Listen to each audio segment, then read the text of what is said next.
Baleshwar FM college पाखरे गोटे बहुत बढ़िया भेज रेस्टोरेंट अच्छी। तो चलो आज आपण मानक रेस्टोरेंट आउ खाइबा देखाऊँ।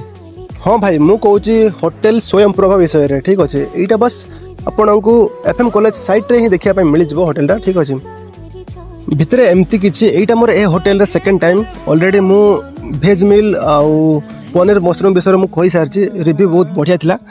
एथर ट्राए करी बिरयानी भेज बिरयानी भाई ठीक अच्छे। तो फिर भी देखी नियो से खट्टा सालेड आलू कलरा गोटे भजा गोटे मिक्स पनीर मटर तरकारी गोटे डाली गोटे भात आउ रुटी गोटे पांपड़ गोटे ठीक अच्छे।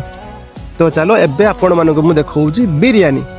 बिरयानी रे वेजिटेबल आइटम पाई जिवे पनीर मशरूम काजू किशमिश एवरीथिंग जो आइटम बिरयानी रे पड़े। 100 टंका प्लेट थिला किंतु 100 टंका हिसाब रे क्वांटिटी टिके मते कम लागिला किंतु टेस्ट भाई जबरदस्त थिला।